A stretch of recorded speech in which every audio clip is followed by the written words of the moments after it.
Hey guys, tonight we find ourselves stepping through the mists of time back to a fascinating and meticulously ordered era Edo-period Japan. Imagine you're walking along a bustling street not paved with asphalt but with packed earth. The air is filled with the clatter of wooden sandals on the ground, the calls of street vendors selling everything from roasted sweet potatoes to colorful woodblock prints, and the scent of wood smoke incense and perhaps a hint of soy sauce from a nearby noodle stall. Buildings are crafted from dark timber and delicate paper screens, and at night the warm glow of paper lanterns would illuminate your path. It's a world both beautiful and bewilderingly complex. Honestly, between the incredibly complex bowing etiquette and the rules about what kind of roof tiles your social class was allowed, you'd probably cause a major diplomatic incident, or at least a serious roofing violation within your first hour. So before you get comfortable, take a moment to like the video and subscribe, but only if you genuinely enjoy what I do here. It always means a lot to hear from you, so feel free to drop your location and local time in the comments below. It's fascinating to see where everyone is tuning in from. Now dim the lights, maybe turn on a fan for that soft background hum, and let's ease into tonight's journey together. You've arrived in a land that has, after centuries of civil war and upheaval, finally settled into a long period of peace under the firm hand of the Tokugawa shogunate. This era, stretching from the early 1600s to the mid-1800s, is often called the Great Peace. But this tranquility, as you'll soon discover, comes at a price.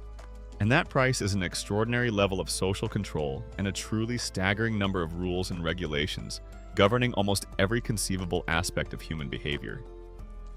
It was peaceful, sure, but perhaps the kind of peace where everyone is also holding their breath, just a little bit careful not to step out of line. One of the first things you'd need to understand is the rigid social hierarchy. A mainstream historical fact about Edo Japan is its strict four-tiered class system known as Shinoko-sho. At the very top were the samurai, the warrior administrators who ruled the land, supposedly embodying virtue and honor. Below them came the farmers or peasants nomen who were considered crucial because they produced the food that sustained everyone.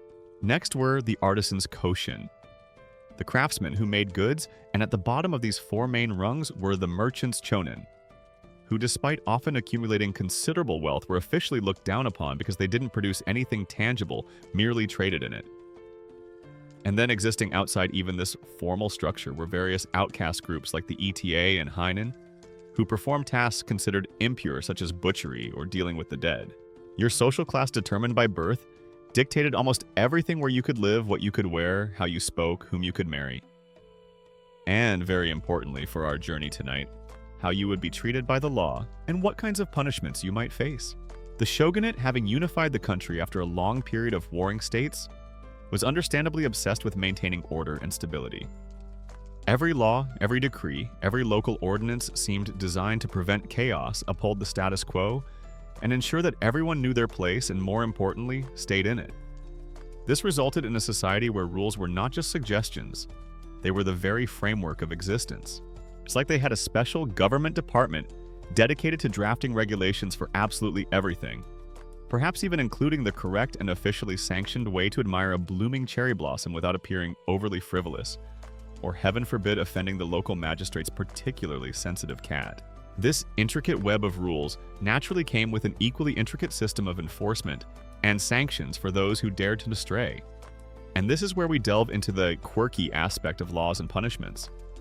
What might seem utterly bizarre or disproportionately harsh to our modern sensibilities often had a specific logic within the Edo period worldview, reflecting its anxieties, its values, and its determination to maintain that hard-won peace at all costs. Some punishments were designed to be public, and shaming others to be swift and exemplary, and many were finely tuned to reflect the social status of both the offender and the victim.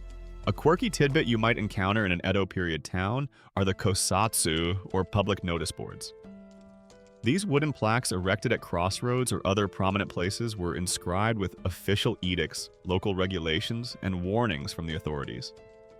They detailed everything from major laws against serious crimes like arson or rebellion, to seemingly minor rules about street cleanliness, acceptable forms of entertainment, or even prohibitions against spreading rumors.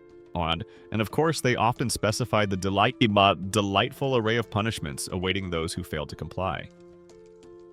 Reading these could be a daily reminder of the invisible lines you were expected to walk.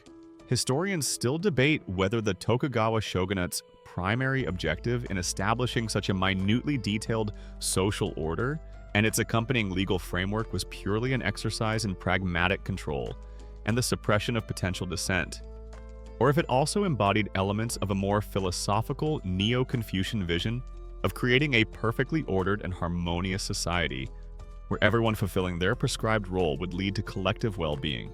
Regardless of the ultimate intent as you step into this world of Shogun's peace, you find yourself in a place where every action is potentially subject to scrutiny, where social harmony is prized above almost all else, and where the definition of law-abiding involves navigating a labyrinth of expectations.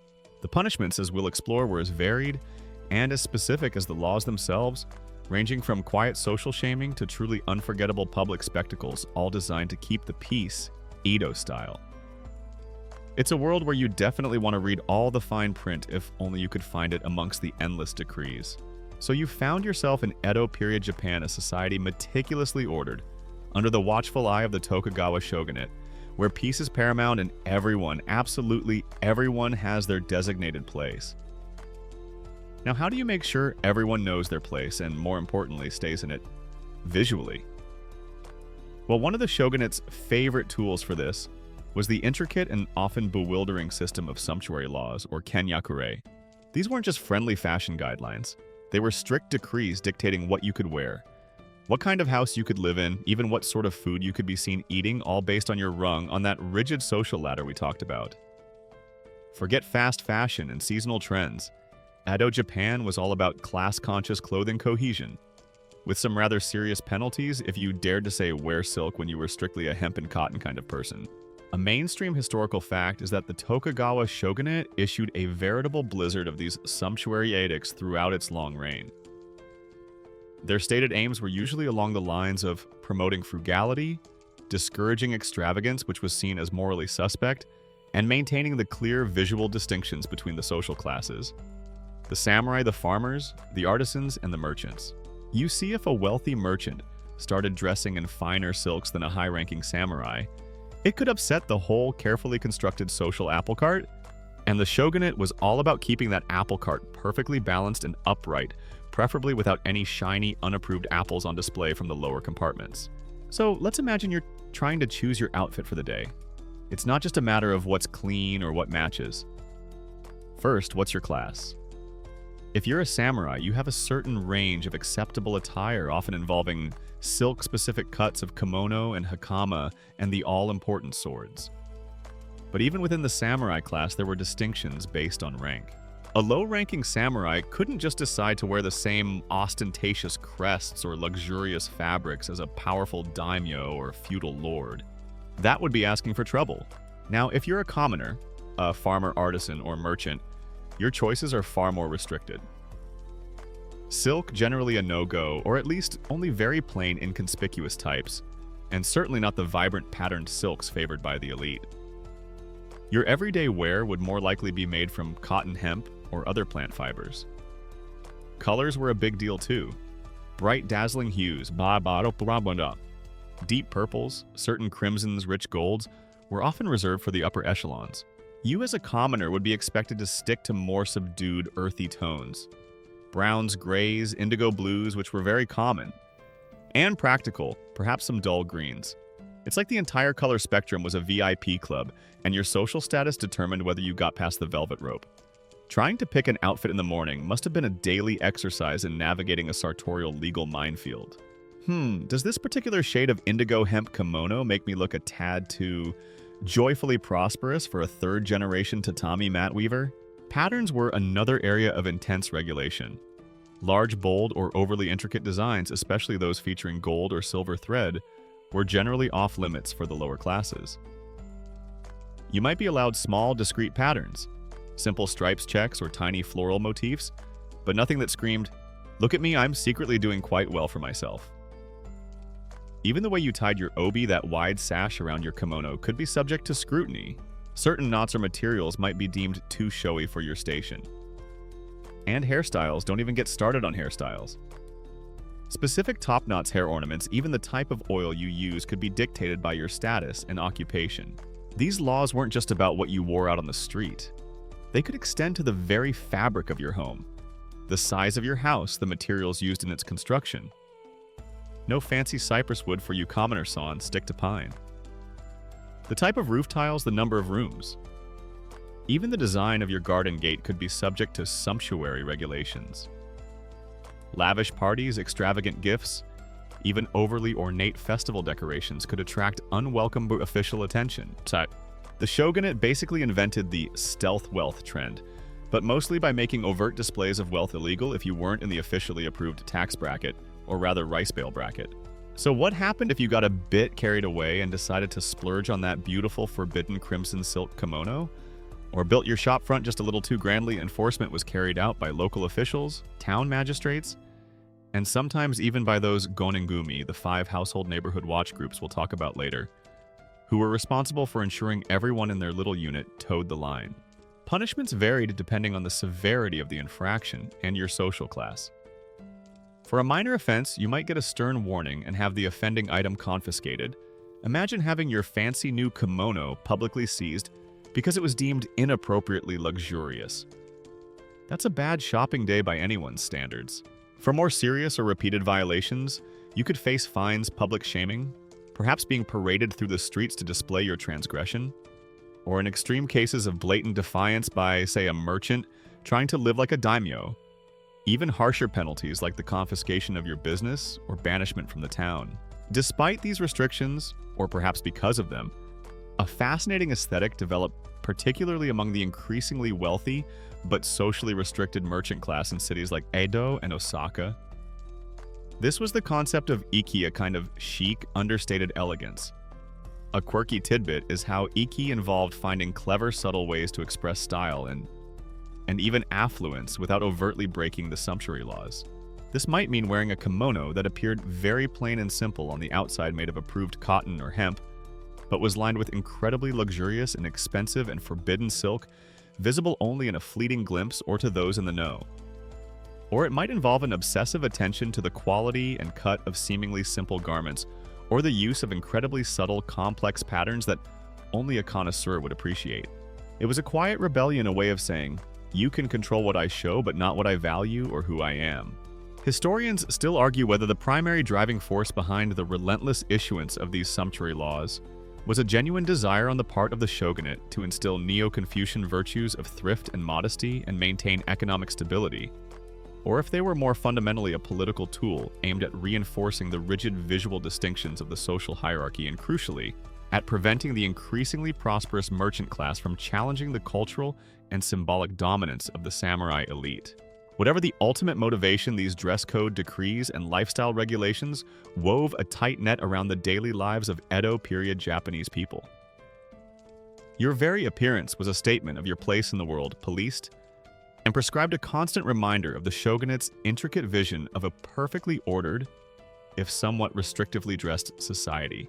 All right, so you've managed to select an appropriately subdued, class-conscious outfit from your doubtlessly limited Edo-period wardrobe, ensuring your kimono isn't too silky and your obi knot doesn't scream social climber. You're ready to step out onto the bustling, crowded streets of Edo, or perhaps another Japanese city of the time. But your worries about rule breaking are far from over. In fact, they're just beginning. The shogunate's obsession with order and propriety didn't stop at your front and appropriately humble doorstep. It extended to every aspect of public life. The streets themselves were arenas of enforced etiquette, and a misplaced word, an overly loud laugh, or a poorly timed quarrel could land you in a surprising amount of hot water. Your outdoor voice, best to leave that at home, probably next to your non-existent collection of flamboyant hats. The guiding principle here was the deep-seated Japanese cultural concept of WA, which translates roughly to harmony social concord and the avoidance of conflict. In the densely packed wooden cities of Edo, Japan, where thousands lived cheek by jowl, maintaining WA wasn't just a pleasant ideal, it was a social necessity. A mainstream historical fact is that Edo-period authorities, from the shogun's officials down to local town elders and neighborhood representatives, placed enormous emphasis on maintaining public order and a certain level of decorum. Disruptive behavior was simply not tolerated, as it threatened the delicate balance of this meticulously structured society. So what kind of street behavior might attract the unwelcome attention of the authorities or your ever-watchful neighbors? Well, engaging in a loud public quarrel was a definite faux pas. If voices were raised in anger, if a dispute threatened to spill over into a physical scuffle, you could expect swift intervention. This might come from a passing low-ranking samurai official, a local constable, perhaps a doshin, or one of their non-samurai assistants. The okapiki, or even from the members of your Gonin-gumi, those 5 household groups we'll discuss more later, who were collectively responsible for the good behavior of everyone in their unit. Spontaneous public karaoke sessions, unless they were perhaps very somber. Officially sanctioned hymns about the joys of diligent tax payment were probably strongly discouraged. Noise in general was something to be managed. While the streets were undoubtedly alive with the sounds of commerce and daily life, excessive or inappropriate noise could be a problem. Boisterous singing of lewd or satirical songs, loud shouting matches, or even overly raucous laughter emanating from a shop or tea house late at night might lead to a visit from someone keen to restore tranquility. It's like the entire city was a giant open-air library, and you risked getting shushed, possibly by someone carrying a very sharp sword, if your wooden gaita clattered just a bit too enthusiastically on the cobblestones. Then there were the more mundane but equally regulated aspects of public space. Obstructing a thoroughfare with your goods or poorly parked palanquin, improper disposal of waste, which in a crowded city without modern sanitation could quickly become a major health hazard and an affront to public decency, or allowing your animals, if you were permitted to have them in certain areas, to cause a nuisance could all result in reprimands or fines. A quirky tidbit related to this might be very specific local ordinances, perhaps posted on those kasatsu notice boards detailing things like the correct day of the week for disposing of certain types of rubbish, or strict rules about not letting your bathwater overflow into the street and inconvenience your neighbors. One can only imagine the passive-aggressive notes that might have been exchanged if such rules weren't followed Edo style. Of course, using improper language or publicly insulting someone was a serious breach of etiquette, especially if the insult was directed towards a person of higher social standing. This could escalate quickly from a simple matter of bad manners to a more serious offense potentially involving demands for a public apology, or even intervention by officials if the insulted party was important enough. And general suspicious behavior, loitering without apparent purpose, especially at night, or gathering in groups that seem to be plotting mischief, would certainly attract scrutiny. The authorities were always on the lookout for anything that might hint at social unrest or criminal activity. So what happened if your public conduct fell short of these exacting standards? For minor infractions, the punishments were often designed more for immediate correction and social shaming than for severe physical retribution. You might receive a stern warning from a local official or an elder from your neighborhood association. A more formal outcome could be a requirement to make a public apology to any party you offended, or even to the community at large if your disturbance was significant. This would be deeply humiliating in a society that placed such a high value on maintaining face. For slightly more disruptive behavior like a drunken brawl that didn't cause serious injury, but certainly shattered the peace, you might find yourself spending a night or two in a local lockup or holding cell. Not exactly a 5-star ryokan, one imagines. Small fines could also be levied, particularly on merchants or artisans who were seen to have breached public order or commercial regulations, and for persistent troublemakers or those who committed more egregious public disturbances. More visible forms of public shaming, like being placed in stocks, could be employed, ensuring everyone knew of your misdeeds. Historians still argue whether the intense and often minute regulation of public behavior in Edo Japan primarily stemmed from a top-down authoritarian imposition of Neo-Confucian ideals of social control by the shogunate and its samurai administrators, or if it also significantly reflected a grassroots community-driven desire from within the populace itself for order, safety, and predictability in their often crowded and potentially volatile urban environments. Whatever the deeper motivations, the effect was a public sphere where you were constantly aware of the need to comport yourself with a certain restraint and an acute sensitivity to social nuance. Your actions, your words, even your volume level were all part of a carefully choreographed dance of public life designed to ensure that the shogun's peace remained undisturbed, one quiet, orderly street at a time. So you've managed to navigate the Edo streets without causing a major public disturbance or accidentally serenading a high-ranking official with an inappropriate sea shanty. You're keeping your voice down, your geita are clattering at an approved decibel level, and you haven't inadvertently insulted anyone's prize carp. Excellent. But what happens when the rules broken aren't just about public decorum, but involve something more universally understood as a transgression, like, say, helping yourself to someone else's belongings? Theft in all its forms was naturally a serious concern in Edo Japan, and the ways the authorities dealt with sticky fingers were varied, often highly visible, and of course deeply reflective of the era's social structure and its obsession with order. In a society where your possessions often directly reflected your status, and where resources for many could be scarce, theft was viewed not just as a crime against an individual, but as a tear in the fabric of social order. The response, therefore, was often designed to be both a deterrent and a clear statement about the consequences of disrupting that order. A mainstream historical fact is that punishments for theft in Edo Japan were meticulously scaled. The severity depended heavily on the value of the items stolen, the social status of the thief, the status of the victim, and whether the culprit was a first-time offender or a repeat performer on the grand stage of petty larceny. Let's start with the lower end of the scale.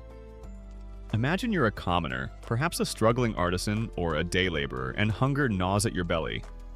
You swipe a rice ball from a food stall or perhaps a few vegetables from a market vendor. If caught, and if it's your first minor offense, you might get away with a severe public scolding. A few sharp, stinging strokes from a bamboo cane delivered by a local watchman. Just enough to make you yelp and think twice. Or perhaps being paraded briefly through your neighborhood with the stolen item tied around your neck, a deeply shaming experience. Restitution, if possible, would also be expected. The community itself, through the Gonin-gumi or neighborhood associations, might also mete out these initial, less formal punishments, keen to resolve the issue locally and avoid involving higher authorities if the matter was trivial enough. However, if the theft was more substantial, say stealing tools, a sum of money, or valuable textiles, or if you were developing a bit of a reputation for your light-fingered ways, the consequences escalated significantly. Public exposure was a common tool. You might find yourself secured in pillory-like restraints in a public place for a day or two. An unwilling spectacle for passers-by, a clear warning to others. Fines could be imposed if you or your family had any means to pay.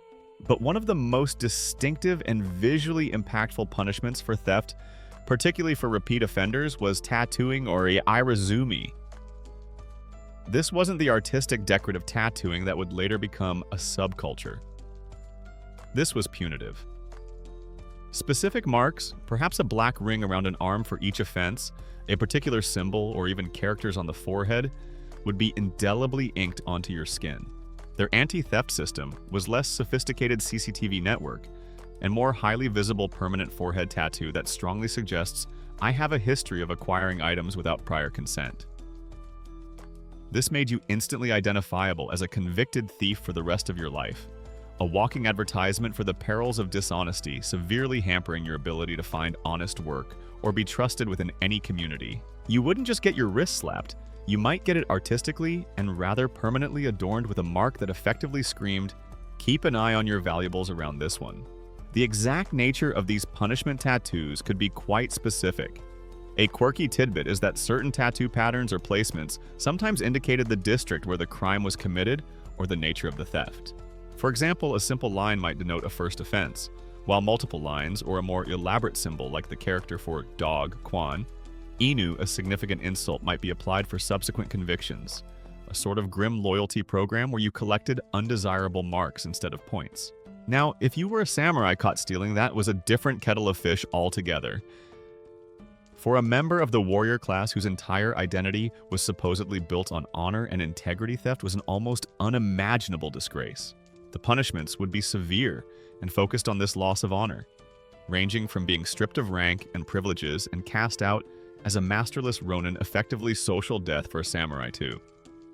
In serious cases, being ordered or permitted to commit seppuku ritual suicide to atone for the shame brought upon themselves in their house.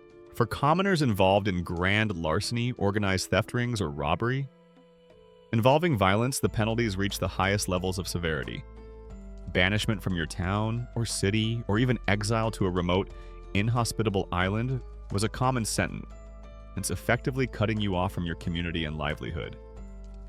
Forced labor, often under harsh conditions, was another possibility. And for the most egregious cases, such as armed robbery or persistent large-scale thievery that threatened public safety, capital punishment could be and was employed, though we'll tread lightly on those grim details. Shoplifting a humble rice ball might lead to a very public and uncomfortable shaming. Shoplifting a daimyo's prized centuries-old bonsai tree, best to erase that thought from your mind entirely. Historians still argue whether the primary intention behind such visible and permanent punishments, like tattooing for theft, was genuine long-term deterrence through the installation of fear and the creation of lasting social stigma, or if it also served as a highly practical, if brutal, method of societal control by making recidivists unmistakably identifiable to both the authorities and the general public, thus simplifying surveillance and future apprehensions. Ultimately, the fate of those with sticky fingers in Edo, Japan, was a clear testament to the shogunate's determination to protect property and maintain public order. The punishments were designed not just to chastise the individual, but to send an unambiguous message to everyone else: thievery will not be tolerated, and its consequences will be lasting and very often painfully visible for all to see. You've learned that taking what isn't yours in Edo, Japan, from a humble rice ball to a merchant's store of goods invites a range of unpleasant and often very public consequences, including the permanent visible shame of a punishment tattoo. The shogunate, as you can see, was deeply serious about protecting property and maintaining order. But there was one crime, one act of destruction, that struck an even deeper chord of terror in the hearts of Edo-period city dwellers. A crime considered so heinous that its penalty was almost invariably the most extreme imaginable. This was the crime of arson, or hitsuke. In cities built almost entirely of wood paper and tatami mats, a single maliciously set spark could unleash an inferno consuming vast swaths of the urban landscape and countless lives. Imagine the scene in Edo or any major Japanese city of the time. Houses are packed tightly together, their walls often thin wooden frames covered with paper shoji screens. Roofs are made of thatch or wooden shingles. Streets are narrow, winding alleys. It's a tinderbox, a place where a carelessly overturned lantern or an untended cooking fire could spell disaster. Indeed, massive fires, sometimes consuming thousands of homes and businesses, were so common, they earned the grimly poetic nickname, the Flowers of Edo. These weren't pretty blossoms. They were terrifying conflagrations that could reduce entire districts to smoldering ash within hours, leaving devastation and homelessness in their wake. You'd imagine homeowners' insurance in Edo was either completely non-existent or came with an absolutely astronomical premium, probably payable in fireproof rice bales. Given this ever-present terrifying vulnerability, it's no surprise that intentional arson was viewed as one of the most despicable and unforgivable crimes. It wasn't just an attack on property, it was an act of indiscriminate terror, a threat to the very existence of the community. A mainstream historical fact is that convicted arsonists in Edo-period Japan, almost without exception, faced the death penalty. And in a chilling example of justice mirroring the crime, the most common method of execution for arson was to be burned at the stake. This was not a private affair. The punishment was designed as the ultimate public deterrent, a horrifying spectacle intended to sear itself into the memory of anyone who might even contemplate such an act. Their fire safety public service announcements were probably less about stop, drop, and roll, and more along the lines of don't even think about it unless you fancy becoming the main attraction at a very unpopular and decidedly one-way community barbecue. The process leading up to such an end was itself a form of punishment. If you were caught and convicted of arson, you might be paraded through the streets of the city, perhaps even past the very areas you were accused of damaging, with signs proclaiming your crime. This public humiliation preceded the final terrible act. The execution itself would take place at a designated site witnessed by crowds who were expected to absorb the grim lesson. While we won't dwell on the gruesome details, suffice it to say that the authorities intended the message to be brutally clear. This is the fate of those who play with fire in our wooden cities. Playing with matches in Edo. That wasn't just a childhood naughtiness, that was a potentially career-ending and indeed life-ending decision. In some particularly egregious cases, or if the arsonist was believed to be part of a wider conspiracy, the principle of collective responsibility might even extend to their family. Family members might face punishments ranging from confiscation of their property to being banished from the area, a stark reminder that the shame and consequences of such a terrible crime could tarnish an entire household. Even accidental fires, if proven to be the result of serious negligence, could lead to severe penalties, though usually stopping short of execution. Every household was under strict obligations for fire prevention.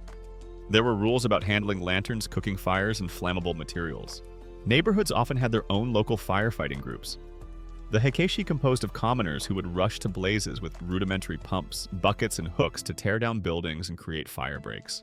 A quirky tidbit is that these heikeshi brigades often had distinctive, rather flamboyant uniforms or standards matoi, which a designated standard bearer would hoist onto the roof of a burning building to show which group was tackling the blaze.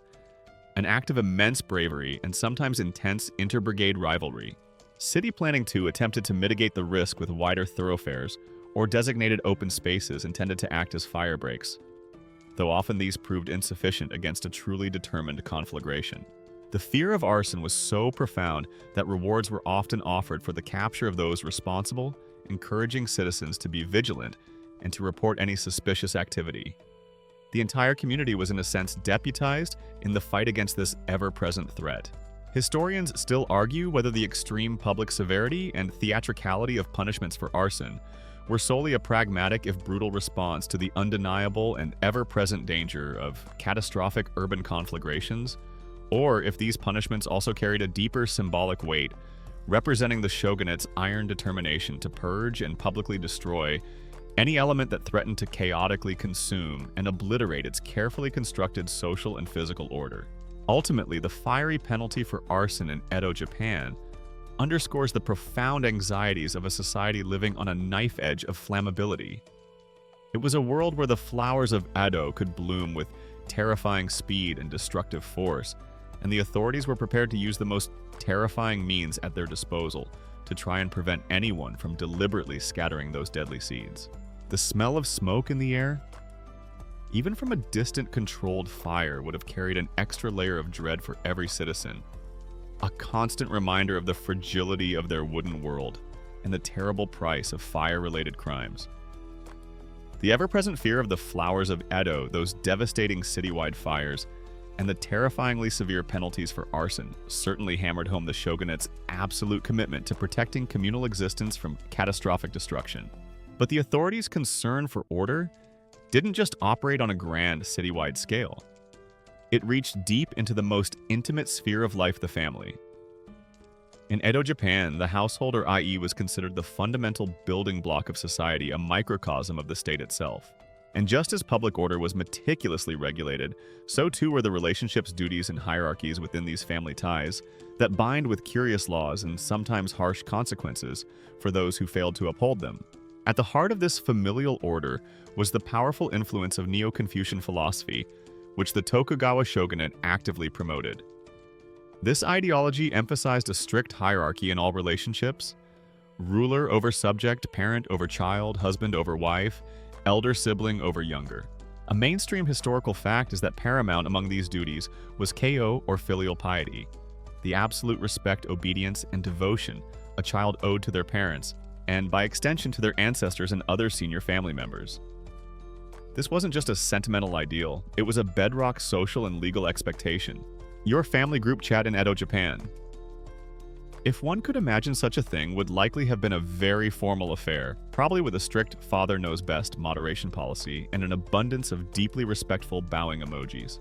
The IE, or household system, was the framework within which these duties played out. The IE was more than just your immediate nuclear family.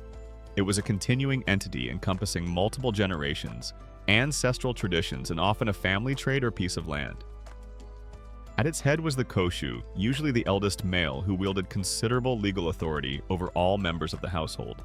He was responsible for their conduct, their well-being in theory, and for ensuring the continuity and reputation of the IE.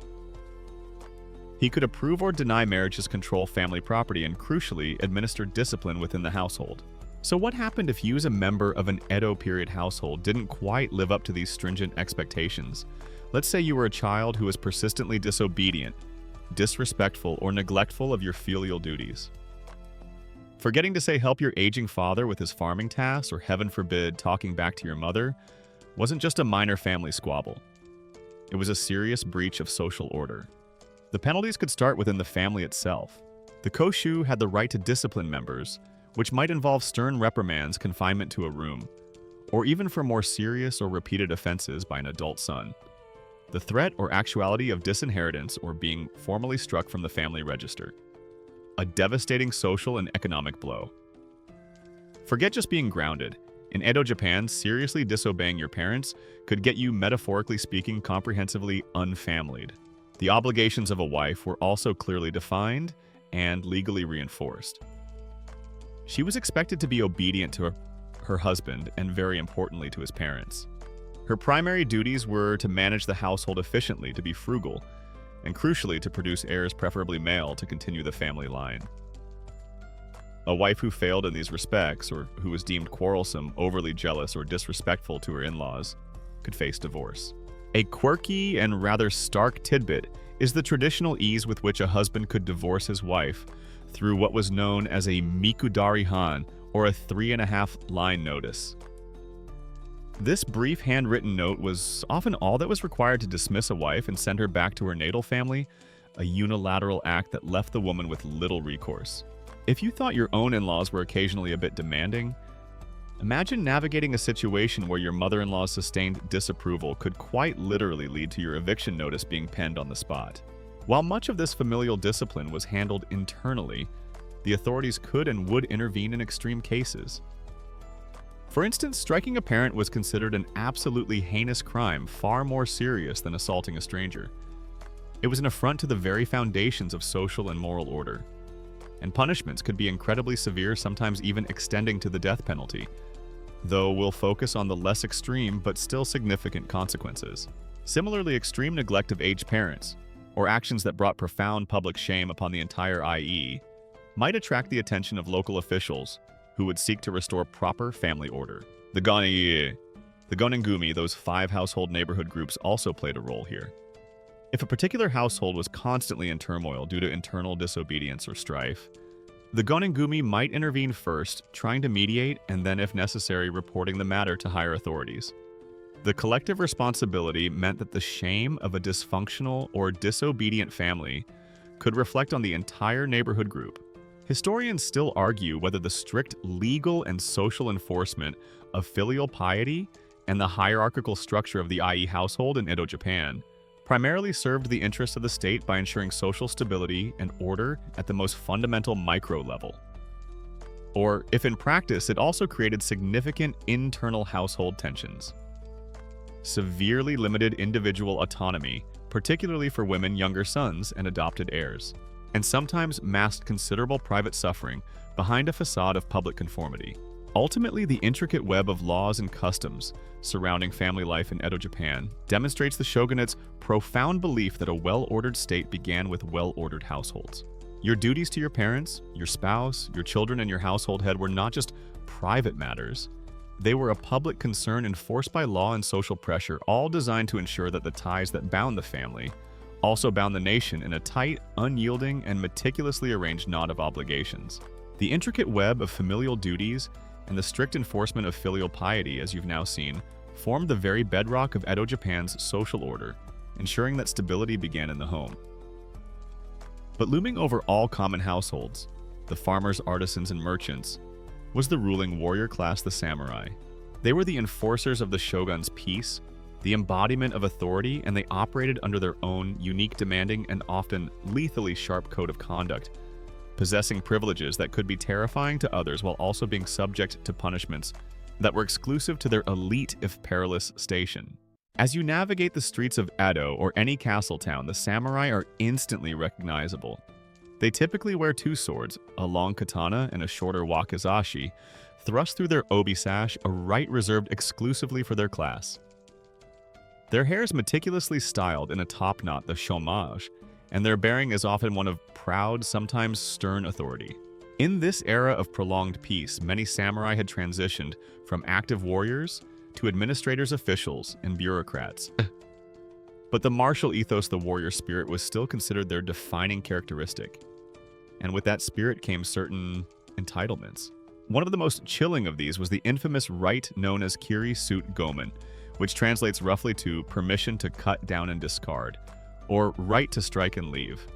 A mainstream historical fact is that this granted a samurai the legal right to strike down and even kill a commoner, a farmer, artisan, or merchant who had behaved in a grossly disrespectful manner towards them or seriously obstructed their path or duty. Imagine you're a commoner, perhaps hurrying along a crowded street. You accidentally bump into a samurai, or maybe you fail to show the required level of deference quickly enough as he passes. In theory, if he perceived your action as a grave insult to his honor, he could draw his sword. Customer service complaints against a samurai. Probably not a widely practiced art form. It was more about developing advanced customer survival strategies when dealing with the warrior class. Now, this right wasn't supposed to be a license for indiscriminate slaughter. There were at least on-paper conditions. The insult usually had to be severe and direct. There often needed to be a witness to the commoner's transgression, and the samurai was typically required to report the incident to the authorities immediately afterwards, providing a justification for his actions. A quirky tidbit is the immense importance of these post-incident protocols.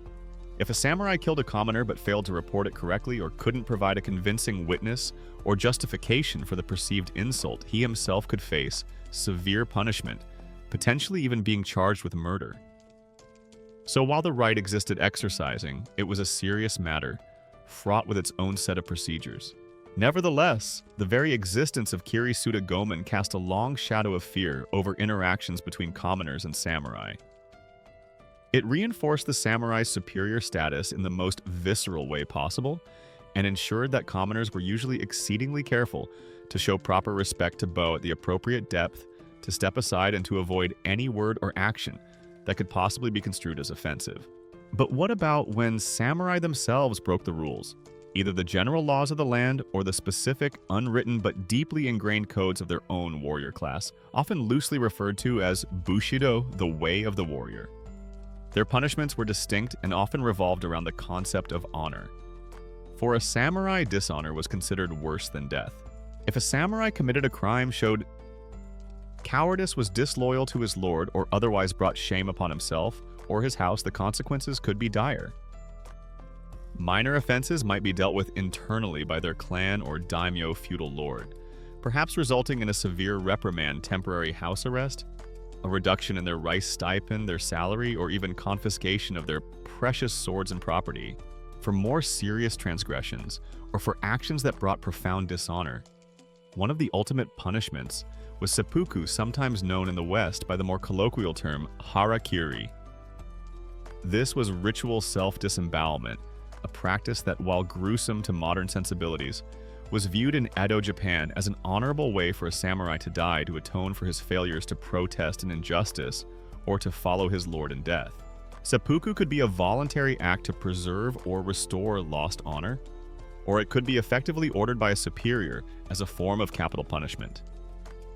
It was a highly ritualized affair, often performed in a specific setting, with the samurai dressed in white composing a death poem, and then making the cut with a short blade. Usually a trusted second, the kaishakunin, would be present to deliver a swift beheading stroke after the initial cut to minimize prolonged suffering. To be allowed to commit seppuku was in a grim sense a privilege. It meant you died as a samurai, your family potentially avoiding the complete disgrace and confiscation of property that might accompany a common execution. You thought your annual performance review was stressful. Imagine one that could culminate with your manager solemnly handing you a beautifully polished short sword and requesting you to make some rather drastic personal adjustments.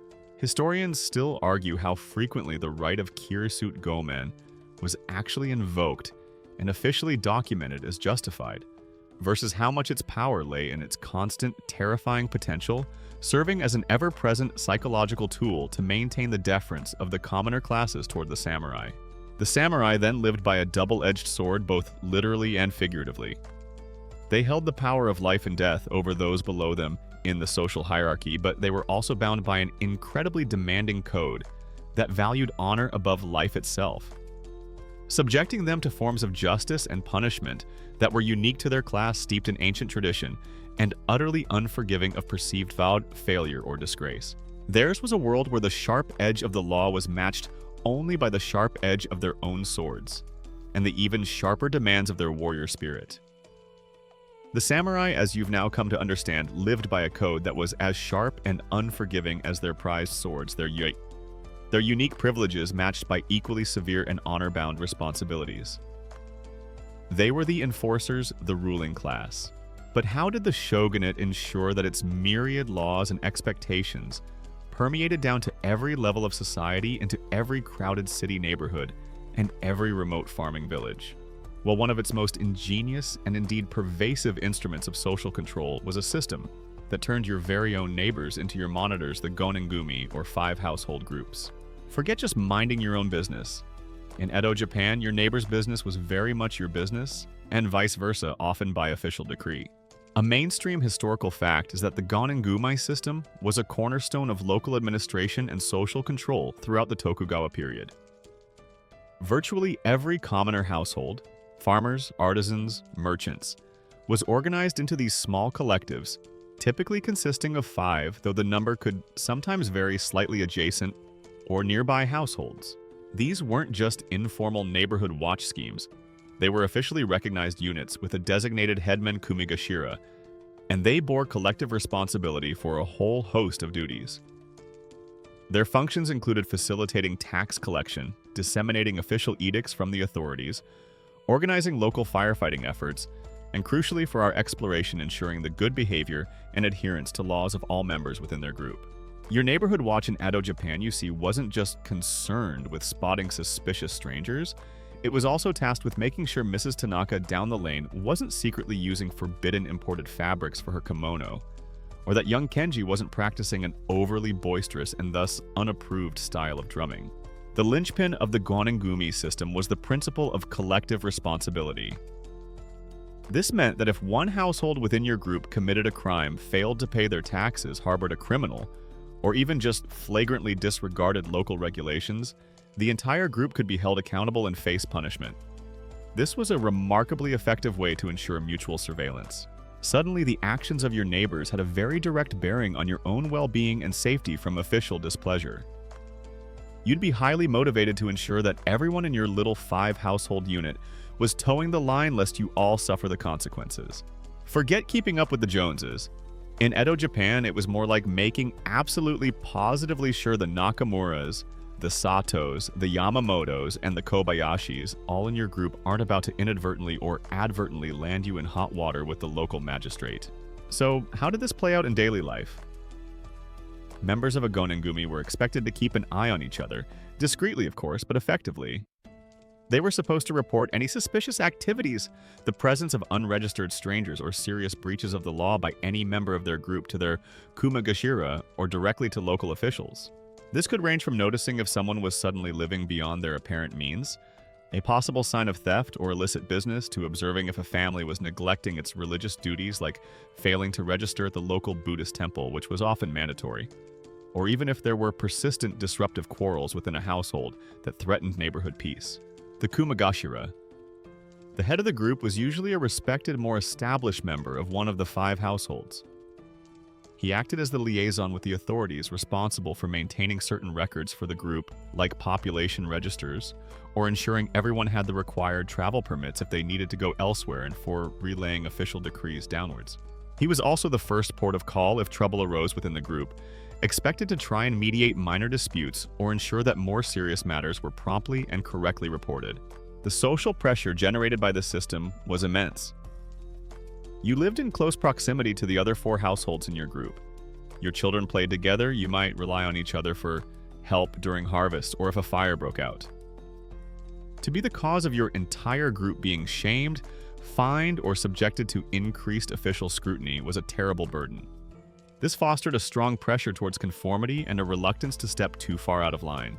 It's like living in an extremely small, very interconnected village, where everyone not only knows your name and your business, but also has a vested interest in making sure your business doesn't become their problem with the authorities.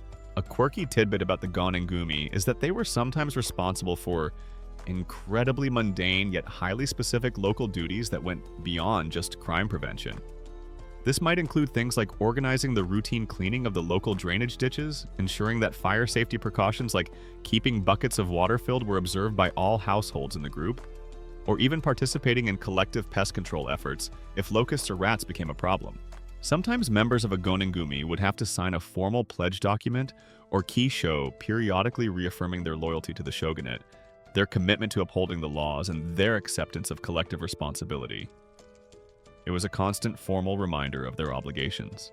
Historians still argue whether the Gonin-gumi system was primarily an oppressive instrument of top-down state surveillance and social control that effectively stifled individuality, discouraged dissent, and fostered an atmosphere of mutual suspicion, or if it also provided a valuable and often effective framework for local cooperation, mutual aid in times of hardship, and a degree of community self-governance in managing everyday local affairs separate from direct official intervention.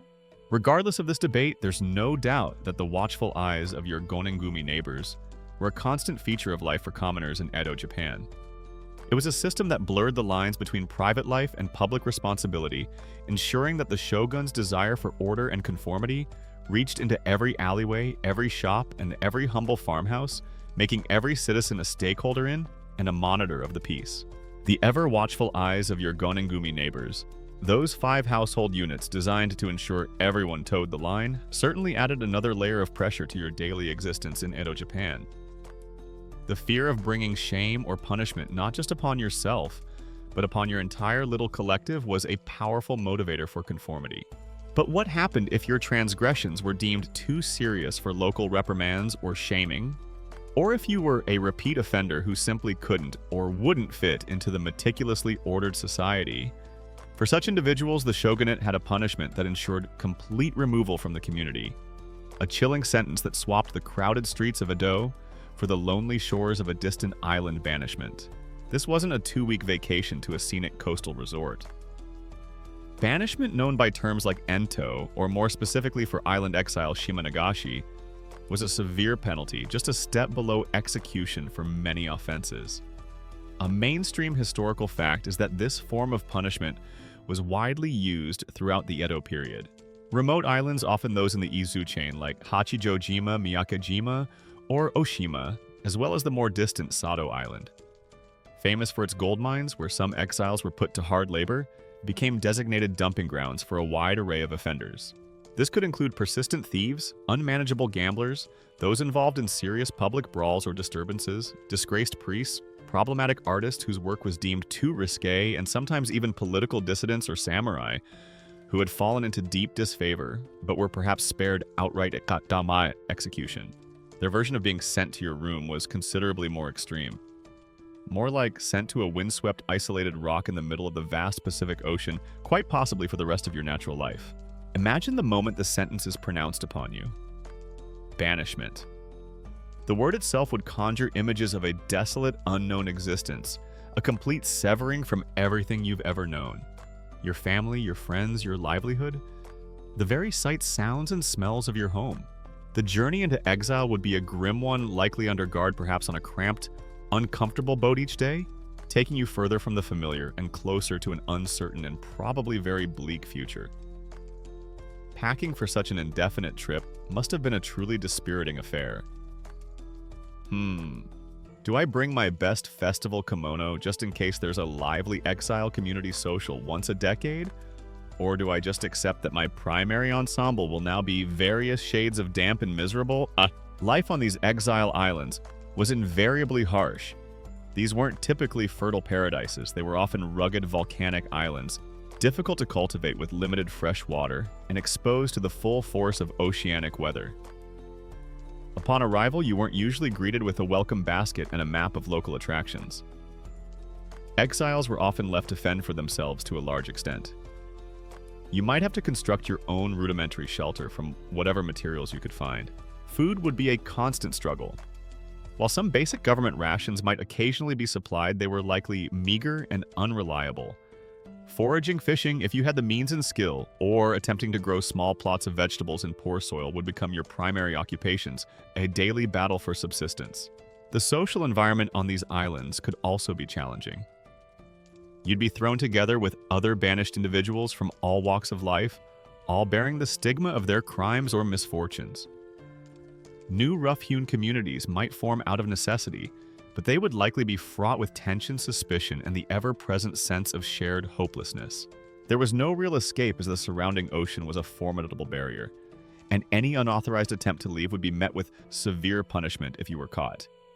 You wouldn't just get unfriended from the mainland social scene, you'd get comprehensively unmainlanded. The Wi-Fi on Hachijojima, you can be sure, was non-existent, and your carrier pigeon data plan probably wasn't up to much either. The psychological toll of this profound isolation would be immense. You are cut off from news of your family, from the cultural life of your home, from everything that once gave your life meaning and structure. Days would stretch into weeks, weeks into months, months into years, with little to differentiate them beyond the changing seasons and the deepening ache of loneliness and regret. A quirky and rather poignant tidbit related to the departure of an exile from their home village was sometimes a ritual known as mizu wakare, or water parting. This might involve the community gathering at the edge of the village or a nearby river as the exile departed, symbolizing their definitive separation, a communal act of letting go, sometimes performed with expressions of sorrow, but often with a sense of relief that a troublesome element was being removed. The duration of banishment varied. Some sentences were for a fixed term, but many were effectively for life, or at least until a rare general amnesty might be declared by the shogunate, perhaps to mark a new shogun's ascension, or some other auspicious occasion. But even if you were one of the very few who eventually managed to return to the mainland, the stigma of having been an exile would often cling to you, making it difficult to reintegrate fully into society or to escape the shadow of your past. Historians still argue whether island banishment in the Edo period was primarily intended by the authorities as a marginally more humane alternative to capital punishment for a range of offenses, thereby preserving labor potential. However remote, or if the profound social isolation, material deprivation, and psychological despair inherent in the harsh living conditions on these islands effectively constituted a living death sentence for the vast majority of those exiled. What is undeniable is that the chill of island exile represented one of the Edo shogunate's most severe and enduring forms of punishment. It was a way to surgically remove individuals deemed disruptive or undesirable from the body politic, casting them adrift into a lonely, hardscrabble existence where the vast ocean served as the ultimate prison wall. And the only company was often the wind, the waves, and the ghosts of a life left far behind. The lonely, wind-swept shores of an exile island, as you've imagined, represented a chilling severance from the vibrant, ordered world of Edo Japan, a kind of social death for those deemed too troublesome or dangerous to remain. But not all punishments involved casting someone out entirely. For a whole host of lesser yet still significant offenses, the shogunate and its local authorities had another powerful tool at their disposal. One designed not for isolation, but for maximum uncomfortable visibility. The public exposure, the pillory, and various other ingenious methods of shaming. If banishment was about making you disappear, these punishments were about making absolutely sure everyone saw you and your misdeeds in the full, unforgiving glare of the public eye. In a society like Edo Japan, where maintaining face reputation and one's proper place in the social hierarchy were paramount, public shame was a potent weapon. A mainstream historical fact is that various forms of sarashi, or public exposure, were frequently employed for offenses ranging from petty theft and minor fraud to public brawling, spreading disruptive rumors, or even flagrant breaches of those sumptuary laws we talked about earlier. The logic was straightforward: by making an example of the offender, by subjecting them to the scorn and disapproval of their community, you not only punished them psychologically, but also delivered a clear, memorable warning to everyone else. Their version of going viral for all the wrong reasons was considerably less glamorous and involved a lot more direct, real-time audience feedback, often of the disapproving kind. Imagine you've been caught in some transgression. Perhaps you tried to pass off shoddy goods at the market, or you were involved in a loud and unseemly argument that disturbed the neighborhood peace, or maybe you just couldn't resist wearing that slightly too fancy hair comb despite the regulations. Your sentence might be a few hours or even a few days in a pillory-like device. These contraptions, often made of sturdy wood, were designed to secure your head and hands, or sometimes your ankles if it was a form of stocks forcing you into an uncomfortable, immobile, and very public posture. They were typically set up in prominent locations near a major bridge, at the entrance to a market, outside a government office, or by the main town gate. Anywhere, really, where a steady stream of people would pass by and be able to get a good long look at your predicament. The experience would be deeply unpleasant on multiple levels. Physically, you're cramped, unable to move freely, exposed to the elements. The biting cold in winter, the sweltering sun and humidity in summer. You can't swat away the persistent flies or shield your eyes. But the physical discomfort, as bad as it might be, would often pale in comparison to the psychological torment.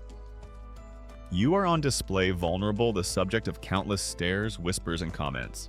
Children might point and giggle, emboldened by your helplessness. Adults might shake their heads in disapproval, deliver impromptu moral lectures, or even openly mock and jeer. Depending on the nature of your crime and the mood of the crowd, you might even find yourself the target of small thrown missiles. Perhaps rotten vegetables, clumps of mud, or other refuse, though nothing too seriously injurious was usually tolerated by any watching officials. At least you got some fresh air and an unparalleled opportunity to really connect with the local community, albeit in a rather unfortunate, they're all staring at me because I'm a public disgrace kind of way.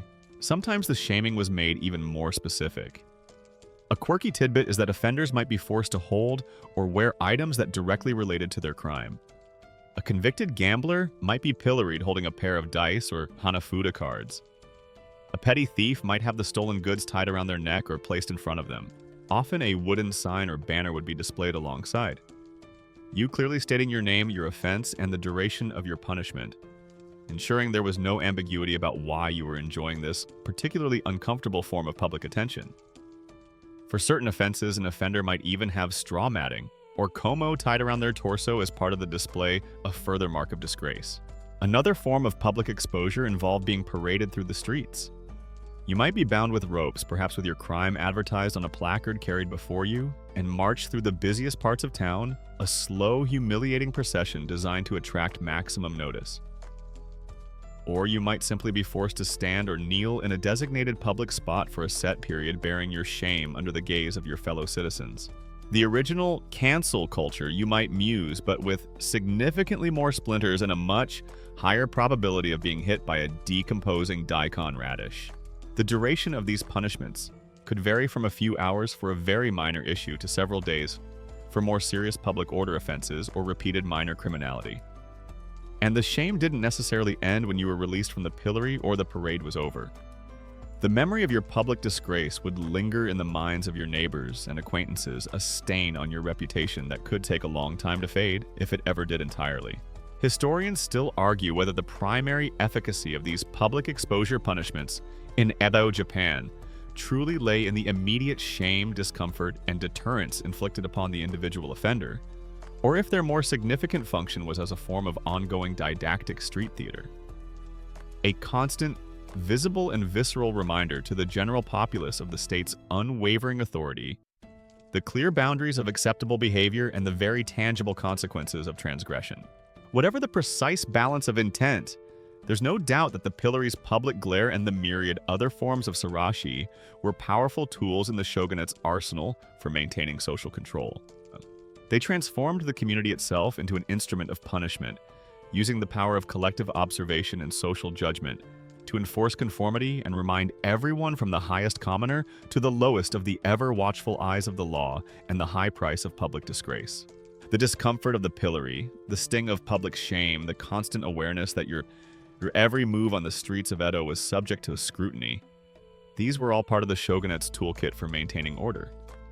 But for a fascinating and for many deeply frustrating period during the late 17th and early 18th centuries, the definition of order and transgression took a rather peculiar and canine-centric turn.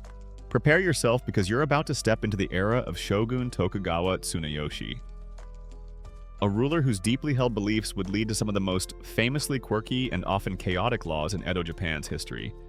The infamous Edicts on Compassion for Living Things, or Shorui Awaremi no Rei, which earned him the enduring, if not entirely affectionate nickname of the Dog Shogun. Now, Shogun Tsunayoshi, who reigned from 1680 to 1709, was a man of devout Buddhist faith. A core tenet of Buddhism is compassion for all living beings and an abhorrence of taking life.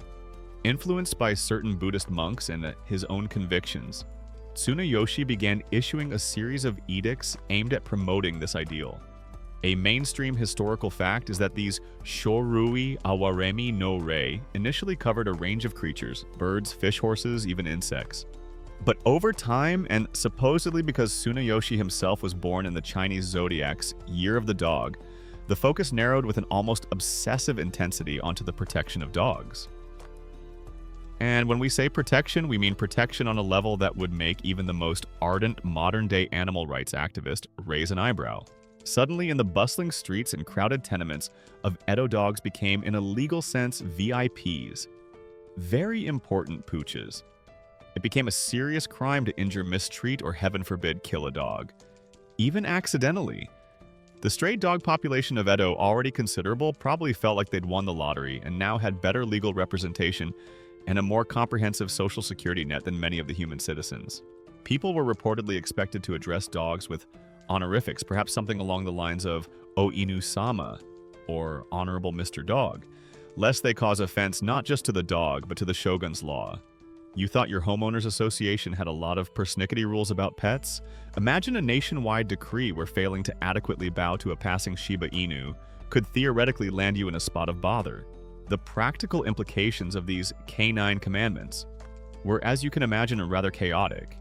If a dog was sick or injured, citizens were required to report it to officials who were then tasked with providing care. Massive kennels and dog shelters were constructed on the outskirts of Edo at enormous public expense to house and feed thousands upon thousands of stray dogs. These weren't just basic pounds. They were often well-maintained establishments where the dogs were fed daily with rice and fish, a diet considerably better than many impoverished humans could afford. The city of Edo, already a tinderbox, now had an additional layer of unpredictability, with a protected and therefore often bold and numerous dog population roaming freely. And the punishments for harming a dog. They were, to put it mildly, disproportionate. While, as you've learned, a minor theft might get you a shaming, or a few strokes of a cane harming one of Tsunayoshi's protected canines could lead to truly severe consequences. Flogging, imprisonment, banishment to a remote island, and in some recorded instances, even execution, were all meted out for offenses against these. Imagine the sheer terror of accidentally bumping into a dog with your cart, or your own dog getting into a fight with another, knowing that the repercussions could be far worse than if you'd had a similar unfortunate encounter with a fellow human of lower social standing. Suddenly, beware of the dog took on an entirely new and far more legally binding meaning. It was more like, beware you don't accidentally make eye contact with the dog, in a way it might misconstrue as disrespectful, lest you find yourself explaining your actions to the shogun's personal canine affairs investigation unit. A quirky tidbit that illustrates the absurdity of the situation is that officials were sometimes tasked with keeping meticulous records of the dogs in these shelters, noting their descriptions and perhaps even their supposed temperaments. There are also accounts of people being punished for things like being rude to a dog, or for failing to provide adequate care to a dog that had decided to adopt their doorstep. The economic strain of feeding these thousands of sheltered dogs with rice and fish resources that were vital for the human population also caused immense resentment. Naturally, these laws were deeply unpopular, with almost everyone from the common townsfolk who had to navigate streets teeming with privileged canines to the samurai who felt it was an undignified and impractical obsession.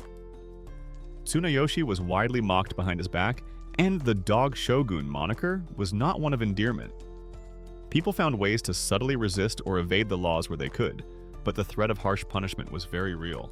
Historians still argue whether Shogun Tsunayoshi's extreme animal protection laws particularly.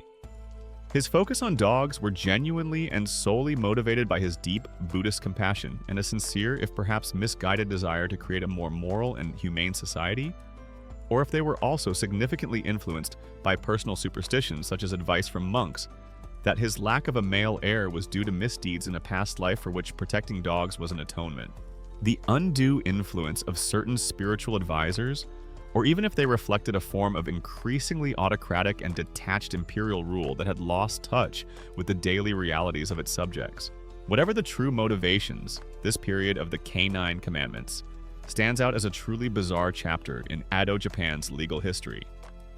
It's a potent example of how a ruler's personal convictions, when backed by absolute power, can lead to laws that seem utterly quirky, profoundly impractical, and for those living under them, a source of constant anxiety and sometimes tragic, absurd consequences. For a time, it seems the bark of a dog carried more weight in the halls of justice than the plea of a human. The era of the dog shogun, Tsunayoshi, with its almost surreal elevation of canine rights, and the bizarre consequences for humans who fell foul of these compassionate, if somewhat chaotically enforced edicts, eventually passed. But the shogunate's general enthusiasm for regulating just about every facet of life, that remained in full force. Having meticulously managed your dress code, your street etiquette, your honesty regarding property, your fire safety practices, and even your interactions with the local dog population, you might think there wasn't much left for them to worry about. But you'd be wrong. The authorities also had very strong opinions about how you spent your leisure time, what kind of fun was acceptable, and how much luxury, if any, you were entitled to enjoy. Welcome to the world of carefully curated entertainment and officially sanctioned austerity. You see in the shogunate's grand vision of a perfectly ordered, stable, and morally upright society, certain forms of entertainment and excessive displays of wealth were seen as well a bit problematic. A mainstream historical fact is that the Tokugawa regime implemented numerous regulations aimed at controlling popular culture and curbing what it perceived as moral decay or socially disruptive extravagance. The bustling floating world, or ukiyo of the cities, with its theaters, tea houses, and pleasure quarters, was a vibrant and exciting place, but it was also viewed by the authorities with a certain amount of suspicion. Too much fun. They worried could lead to commoners neglecting their duties, merchants squandering their wealth in unseemly ways and perhaps getting ideas above their station, or even samurai becoming soft and distracted from their martial and administrative responsibilities. Their official stance on fun often seemed to be permitted but only in carefully designated areas at strictly controlled times, and please try not to appear too happy or ostentatious about it, especially if you're not already a high-ranking samurai with an official fun permit. Kabuki theater, for instance, was immensely popular, attracting huge crowds from all social classes. But its very popularity made it a target for regulation.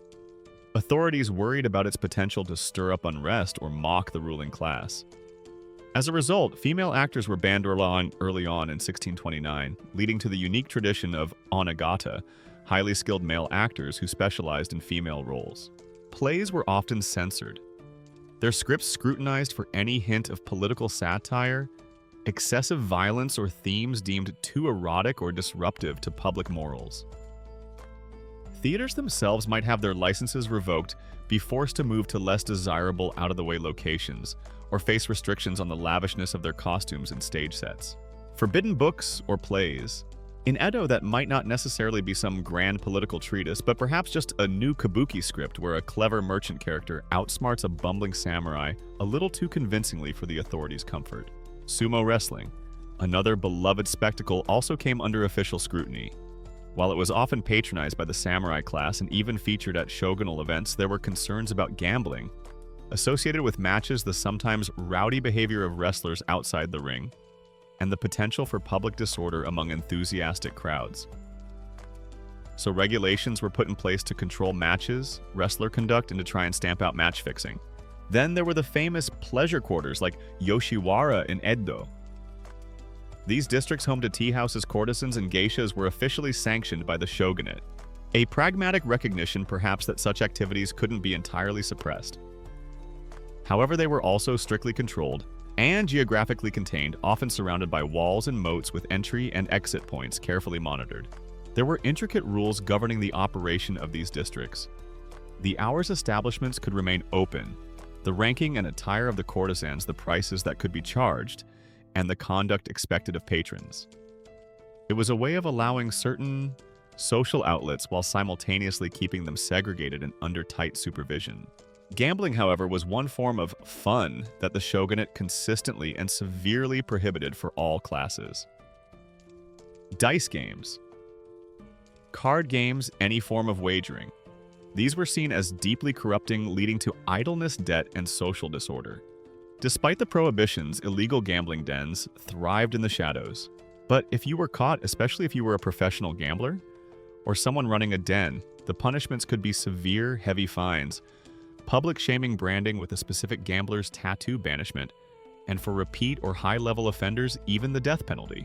Beyond specific entertainments, the authorities were also keen to curb luxurious excesses in general, often reissuing and refining those sumptuary laws we discussed earlier.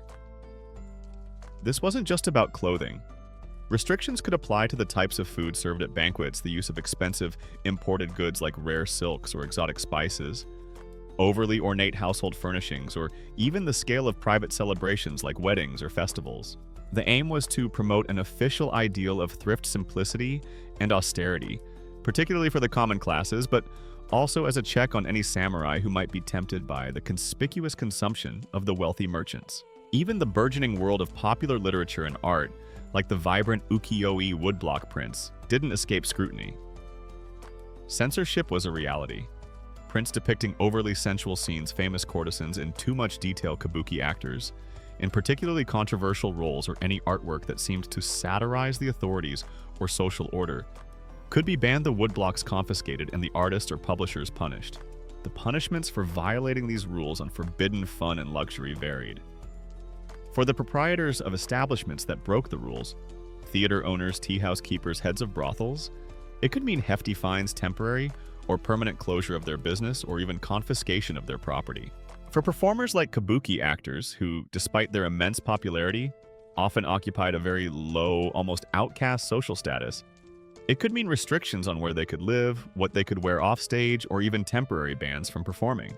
And for you as a patron, if you were caught participating in illegal gambling or causing a disturbance in a regulated entertainment district, you could expect fines, a public dressing down, or perhaps a few uncomfortable nights in a local lockup to contemplate the price of your forbidden pleasures. Historians still argue whether the shogunate's persistent efforts to regulate popular entertainment, curb luxury, and censor cultural expression were primarily driven by a genuine Neo-Confucian concern for maintaining public morality, social stability, and the integrity of the class system. Or if these measures were more pragmatically focused on controlling the burgeoning economic power and cultural dynamism of the urban commoner classes, particularly the merchants, whose tastes and spending habits often threatened to overshadow the more austere ideals of the ruling samurai. Whatever the deeper reasons, it's clear that in Edo Japan, even your downtime was to some extent managed. The shogunate sought to be the ultimate arbiter of not just your work and your public conduct, but also your very pleasures, ensuring that even in moments of leisure, the overarching principles of order hierarchy and officially sanctioned propriety were duly observed.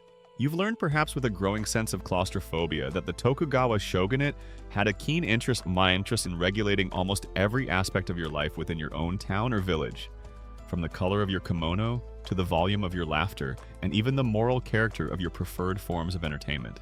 But what if you wanted to leave? What if you had family in another province, a desire to make a religious pilgrimage, or perhaps just an urge to see a bit more of the country? Well, in Edo Japan, even the simple act of taking a journey required you to navigate a labyrinth of strict travel regulations, official permits, and imposing checkpoints, packing your bags for a spontaneous road trip. That would have required more paperwork, official stamps, and solemn promises of good behavior than applying for a modest feudal fiefdom. The shogunate's reasons for keeping such a tight rein on movement were manifold. A mainstream historical fact is that these travel restrictions were primarily aimed at maintaining political stability and national security. The memory of the preceding centuries of civil war, the Sengoku Jidai, or Warring States period, was still very much alive. The shogunate wanted to prevent powerful feudal lords, the daimyo, from secretly moving troops conspiring against the central government in Edo or forming unauthorized alliances. The famous Sankan Kotai system, or alternate attendance, which required daimyos to spend every other year in Edo and leave their wives and heirs there as effective hostages when they returned to their domains itself, generated a huge amount of official controlled travel, but was also a key tool in this strategy of control. And if the lords were watched, you can be sure the common folk weren't just free to roam. Beyond high-level security, these regulations also served to maintain social order. They helped to keep track of the populace, making it harder for criminals or fugitives to escape justice. They also aimed to prevent the unauthorized migration of peasants away from their farmlands, which could disrupt rice production and consequently tax revenues. And, of course, restricting movement helped to reinforce those all-important class distinctions, making it more difficult for commoners to say swan off to Kyoto to try and pass themselves off as cultured aristocrats. So if you, as an ordinary Edo period commoner, harbored a desire to travel any significant distance beyond your own village or town, your first hurdle would be acquiring a Suko Tagata or travel permit. This wasn't like just buying a train ticket. You'd have to apply to your local authority, perhaps your village headman or the elders of your Gonin-gumi, or sometimes even a local temple if your journey was for a recognized pilgrimage. Your application would need to state your name, your origin, your destination. The precise purpose of your travel, visiting a sick relative, a once-in-a-lifetime pilgrimage to Ise Shrine, legitimate trade, and the expected duration of your absence. Obtaining this precious piece of paper could be a bureaucratic process involving fees, guarantors, and a fair amount of scrutiny. Their border control was intense. Forget a modern passport. You'd need a permission slip that felt like it had been co-signed by your great-aunt, the village rice god, and possibly a particularly trustworthy local carp. Once you had your permit, your journey would inevitably lead you to one or more of the Sakisho or barrier stations. These were official checkpoints strategically located on all major highways like the famous Tokaido Road, linking Edo and Kyoto at the borders between different feudal domains, or at crucial mountain passes. These weren't just quaint toll booths. They were serious security installations manned by stern-faced samurai officials and armed guards whose job it was to meticulously inspect every traveler who passed through. As you approached a Sakisho, you'd feel a knot of anxiety.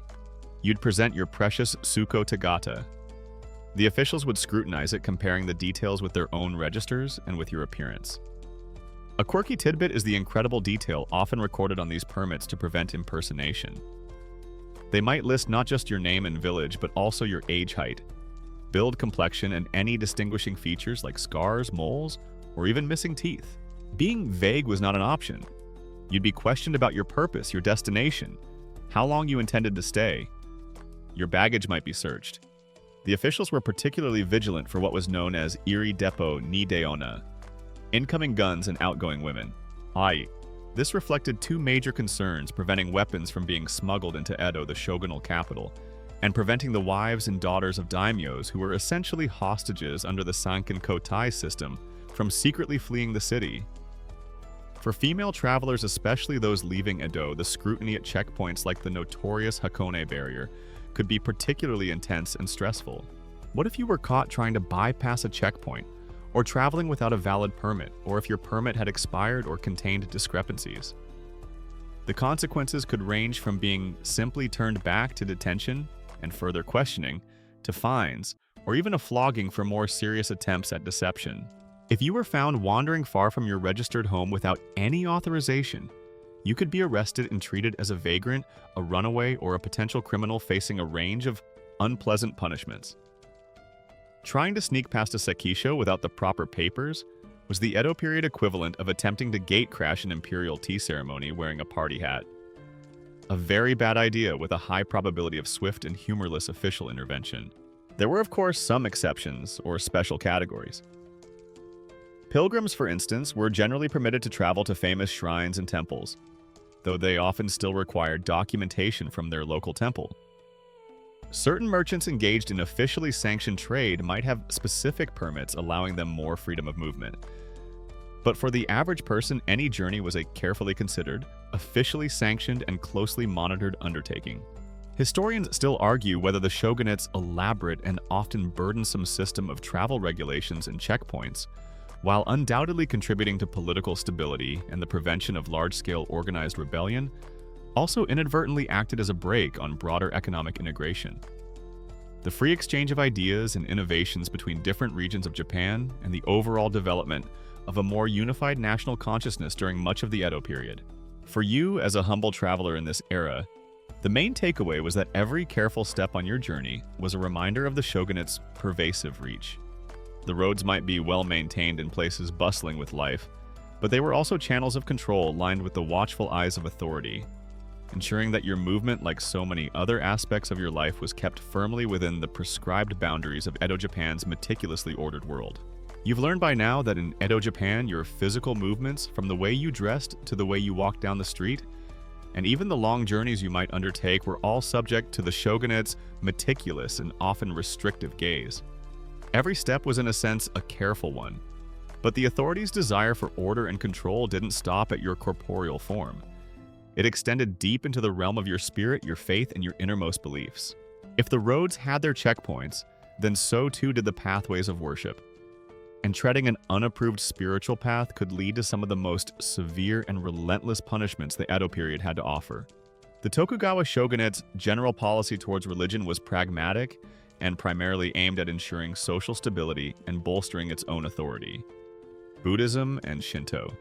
The two dominant spiritual traditions of Japan were largely supported, often intertwined, and to a significant extent co-opted by the state. Temples and shrines played roles in community life record-keeping and sometimes even local administration. Neo-Confucianism, with its emphasis on hierarchy, loyalty, and social harmony, provided the overarching ethical framework for the regime. Your religious freedom, as you might experience it, was essentially the freedom to be a registered member of an approved Buddhist temple and to participate in sanctioned Shinto rituals. Any other spiritual inclinations? Well, let's just say the official suggestion box for new faiths was rather firmly and permanently closed. The most dramatic and sustained example of this control was the ruthless suppression of Christianity, or Kirishitan as it was known, having gained a significant foothold in Japan during the preceding century.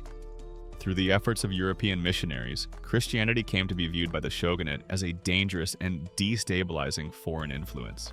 They feared it could be a precursor to European colonial ambitions, and its teachings emphasizing a loyalty to a divine authority higher than the shogun or local daimyo directly challenged the established Neo-Confucian social order. Thus, a series of increasingly severe edicts were issued banning the faith entirely. A cornerstone of this eradication campaign, and a mainstream historical fact, was the implementation of the Terake Saido, or temple certification system. Every single household, every individual was required by law to register with a local Buddhist temple. You would receive a certificate or Terake Shomon from this temple, which served as official proof that you were a practicing Buddhist and therefore not a Christian. This system was incredibly effective, not just for identifying hidden Christians, but also as a comprehensive tool for census-taking population control and general surveillance. Declaring your faith wasn't so much a deeply personal, spiritual choice as it was a please ensure all your official paperwork is correctly stamped by the designated local temple or things could get very awkward very quickly. Kind of mandatory annual procedure. And what if you were a Christian or suspected of being one? The consequences were dire. The shogunate was determined to wipe out the faith. Suspected Christians were subjected to intense pressure to apostatize, to renounce their beliefs. This could involve imprisonment under harsh conditions, repeated interrogations, and psychological torment. While we won't delve into the most brutal physical tortures here, it's important to understand that the authorities employed a range of methods designed to break a person's faith and compel them to conform. The goal was not always immediate execution, though that certainly happened especially for missionaries or defiant leaders, but often to force a public renunciation, thereby discrediting the faith and deterring others. Those who refused to recant might face banishment to remote harsh locations or for the most steadfast execution. One of the most infamous and quirky, in a very dark and chilling sense, methods used to identify hidden Christians was the fumi-e, or trampling picture ceremony. This practice was particularly common in areas like Nagasaki, where Christianity had once been strong. Periodically, often around the new year, officials would require all local residents, men, women, and children, to walk over or tread upon a bronze or wooden plaque bearing an image of Christ or the Virgin Mary. The idea was that a true believer would hesitate or refuse to desecrate such a sacred image. Any sign of reluctance, a trembling foot, an averted gaze could lead to immediate arrest, interrogation, and immense pressure to prove one's non-Christian status. It was a terrifying public test of faith, or rather a test of one's ability to convincingly feign adherence to the state-mandated religious norms. Even the officially sanctioned religions weren't entirely free from government oversight. Buddhist temples and the various sects were themselves subject to regulations. The shogunate sought to prevent any single religious institution or order from becoming too wealthy, too powerful, or too politically influential, lest they challenge shogunal authority as some Buddhist warrior monk orders had done in previous centuries. There were rules about temple administration. the conduct of monks and priests, and even efforts to standardize certain doctrines or limit the proliferation of what were considered heretical or unorthodox Buddhist teachings. Shinto shrines deeply connected to local communities and agricultural rhythms were also generally respected, but kept within the bounds of state approval. Beyond Christianity, other folk beliefs, new religious movements that occasionally sprang up, or spiritual practitioners like diviners, faith healers, or independent ascetics who operated outside the officially sanctioned temple systems could also attract unwelcome attention if they were perceived as disruptive, fraudulent, or challenging to established authority. Historians still argue whether the Tokugawa shogunate's primary and most fervent motivation for the severe suppression of Christianity was rooted more in a genuine pragmatic fear of foreign political and military intervention that was often associated with missionary activities in other parts of Asia, or if it was driven more profoundly by an ideological imperative to maintain absolute Neo-Confucian social and intellectual conformity, preventing the spread of any belief system that could potentially undermine the unquestioned authority of the shogun and the hierarchical structure of society. What is undeniable is that on your journey through Edo Japan, you would find that the path of faith was not one you could choose freely. Your spiritual life, like so many other aspects of your existence, was subject to the watchful eyes and firm hand of the authorities. The shogunate sought to ensure that all prayers, all rituals, all expressions of belief ultimately served, or at least did not threaten the meticulously ordered peace of their realm. Your journey through the curious labyrinth of Edo-period Japan's laws and punishments has taken you from the strictures of dress codes and street etiquette to the terrifying consequences of arson, the binding duties of family, the samurai's sharp-edged honor, the watchful eyes of neighborhood groups, the desolation of island exile, the glare of public shaming, the bizarre chaos of the dog shogun's reign, the careful curation of fun, the tightly controlled pathways of travel, and even the regulation of faith itself. As you stand at this vantage point, looking back over this vast landscape of control, you begin to see the profound, almost indelible imprint that this relentless quest for perfect order left upon the very soul of Japanese society. Every rule, every edict, every meticulously defined punishment you've encountered was at its heart a tool in the Tokugawa shogunate's grand project of creating and maintaining an era of unprecedented peace and stability after centuries of devastating civil war. A mainstream historical fact is that this prolonged period of rigidly enforced order lasting over 2.5 centuries undeniably fostered a unique societal ethos in Japan, one characterized by a strong group consciousness, an emphasis on social harmony or WA, a deep-seated respect for hierarchy and established rules, and remarkably high levels of public safety and order, elements of which many observers feel have resonated through Japanese culture to this day. It turns out if you meticulously script nearly every aspect of how people should live, dress, work, travel, worship, and even entertain themselves for generation after generation, it tends to leave a bit of a lasting impression on the national character. You see this imprint in the ingrained habit of conformity, the strong desire to fit in and not cause trouble or stand out too much from the group. A legacy perhaps of systems like the Gonin-gumi, where individual actions had collective consequences. You see it in the highly refined and deeply understood codes of etiquette, the almost instinctive politeness and attention to social nuance born from centuries, where a misspoken word or an incorrect bow could have tangible, unpleasant repercussions. Their society was like an incredibly complex, exquisitely arranged traditional garden, breathtaking in its order and beauty, but you'd probably want to be exceptionally careful not to accidentally kick over one of the meticulously placed symbolic pebbles. The emphasis on fulfilling one's prescribed role, whether as a samurai, farmer, artisan, or merchant, also contributed to a strong work ethic and a sense of duty within one's station. The streets were generally safe. Literacy rates were surprisingly high for a pre-industrial society, partly due to temple schools, which were also part of the Teraki system of registration. And a complex internal economy flourished all under the umbrella of this enforced peace. These were in many ways the foundations upon which modern Japan would later build its rapid transformation. But this quest for perfect order also came at a price. The same structures that ensured stability could also feel stifling to individual expression or ambition. Social mobility was officially very limited, though the rising merchant class, as you've seen, often found ways to accrue wealth and cultural influence, much to the shogunate's chagrin, and leading to many of those sumptuary laws. The constant pressure to conform to maintain harmony often meant suppressing personal desires or dissenting opinions. A quirky yet telling aspect of this might be found in certain art forms of the period, like the subtle satire sometimes embedded in kibyoushi illustrated storybooks, or the way ukiyo-e prints, while often celebrating the fleeting pleasures of the floating world, also had to navigate the ever-present threat of censorship if they became too bold or critical. Creativity found ways to flourish, but often within carefully prescribed or cleverly disguised channels. Historians still argue with considerable nuance whether the Edo period's intense emphasis on social control, hierarchy, and conformity ultimately created a society that was inherently resistant to radical change and perhaps overly deferential to established authority. Or if paradoxically, this very system fostered a remarkably disciplined, cohesive, and literate populace that was uniquely capable of unified national effort and rapid, transformative development when Japan was faced with overwhelming external pressures in the mid-19th century. The legacy is therefore an ambivalent one. The Great Peace of the Tokugawa was indeed a remarkable achievement, an era of flourishing popular culture within limits economic development and internal stability that lasted for centuries.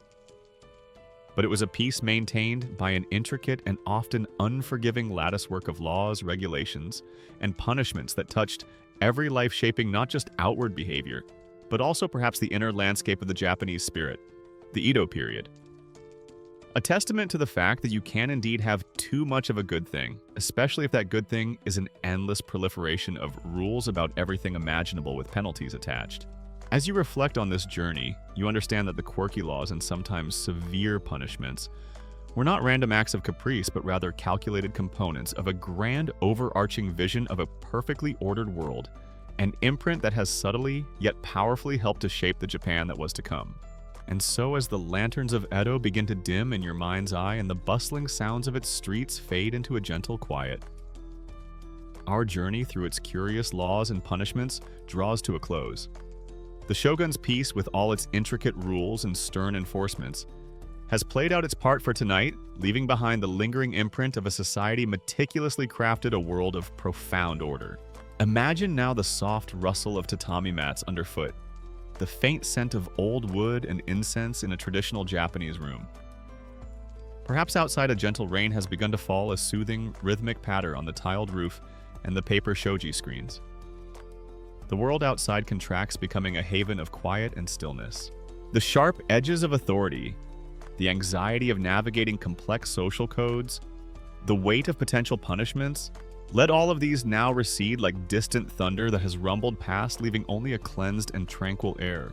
There are no more decrees to decipher, no more checkpoints to pass, no more watchful eyes to evade. There is only the soft darkness, the gentle sound of the rain, or perhaps the distant meditative chime of a temple bell carried on the night breeze. Feel the day's observations. The journey through this fascinating ordered past settle into a calm and distant memory. Allow your mind to be as still and reflective as a moonlit garden pond. Let your breathing deepen, becoming slow and even, each breath drawing you further into a state of peaceful relaxation, guiding you gently towards the quiet shores of sleep, where all rules are suspended and only gentle dreams prevail. The grand, meticulously crafted edifice of Edo period order with its intricate rules, its watchful neighborhood groups, its regulated faiths, and its sharp distinctions of class and privilege eventually gave way to the tumultuous changes of the Meiji Restoration and Japan's rapid modernization. The shogunate fell, the samurai class was officially dissolved, and Japan threw open its doors to the wider world. Yet, as you continue to contemplate this remarkable society, you might wonder, did those 2.5 centuries of intensive social engineering, that relentless pursuit of perfect order, simply vanish without a trace?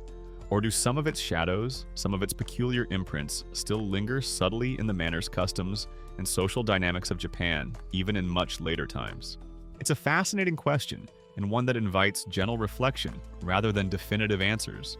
A mainstream historical fact often discussed by sociologists and historians is that certain enduring characteristics of Japanese society, such as a strong group orientation, a deep emphasis on social harmony, intricate systems of etiquette, and a general respect for rules and hierarchy, are believed to have some of their most significant historical roots firmly planted in the soil of the long peaceful, but incredibly regulated Edo period. It's like the shogunate installed a very detailed societal software program, and even after several major system updates and complete reboots, some of that original code for extreme politeness, rule following, and consideration for the group might just still be running quietly in the background. Consider the emphasis on WA, or group harmony. In Edo Japan, as you've seen, maintaining public peace and avoiding open confrontation was paramount.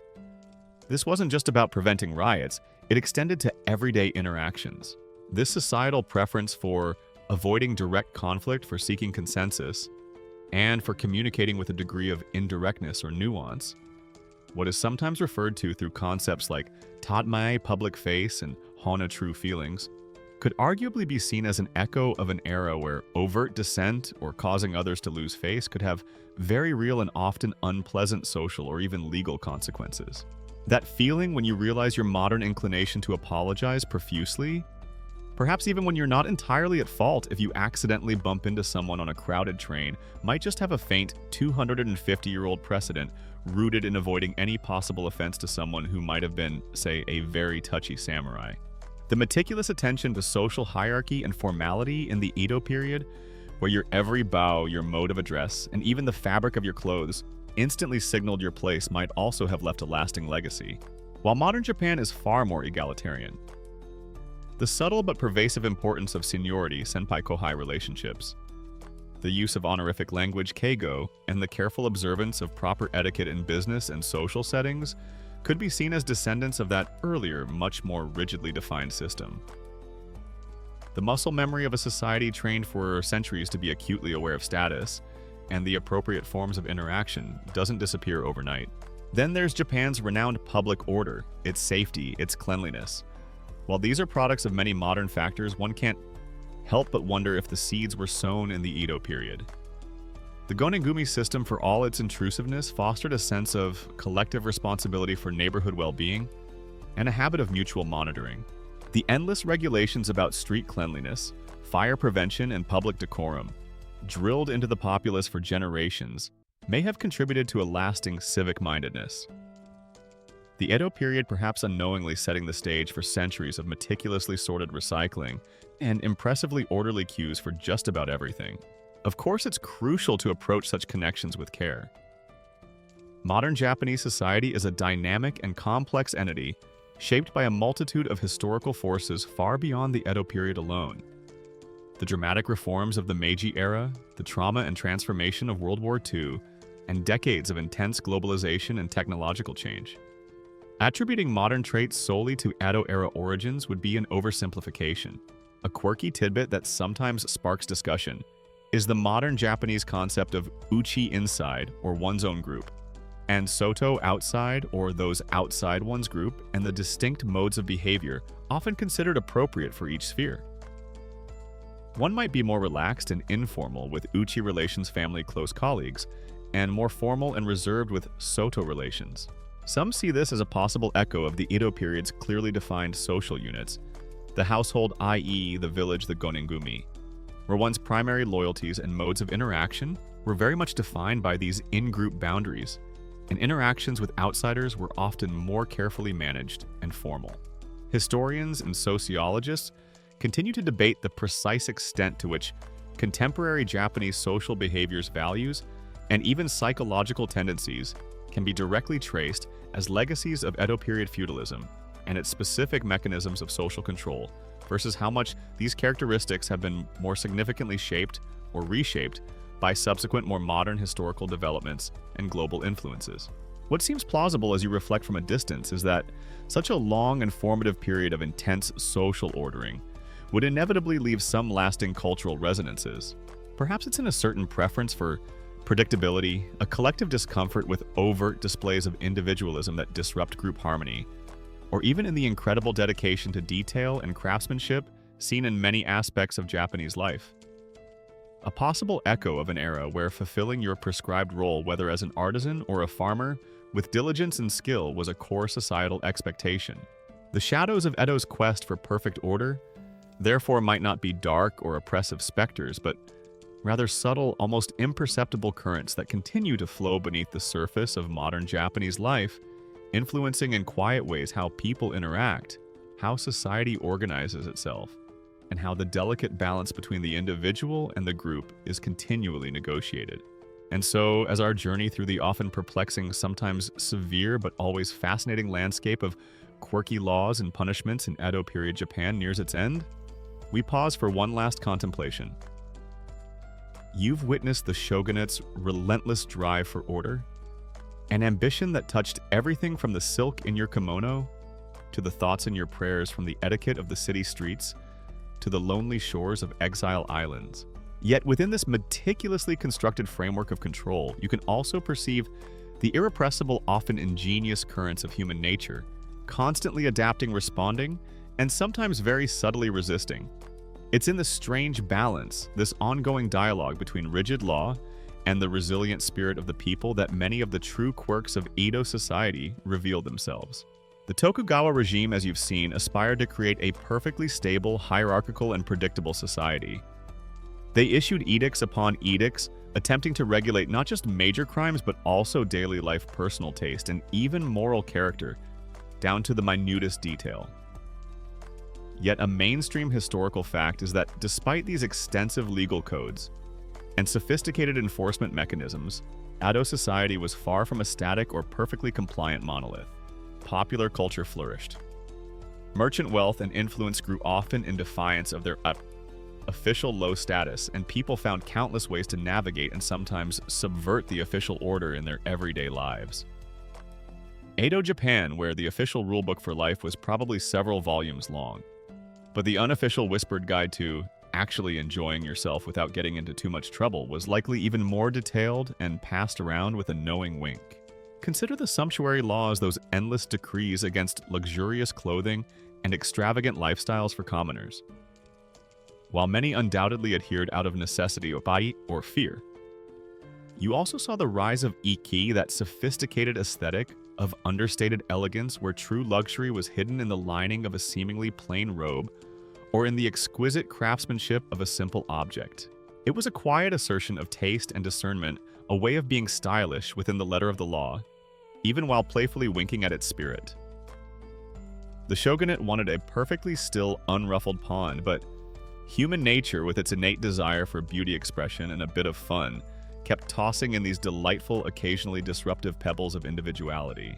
The vibrant, floating world, the ukiyo with its kabuki theaters, its pleasure quarters like Yoshiwara and its tea houses, was another fascinating arena of this tension.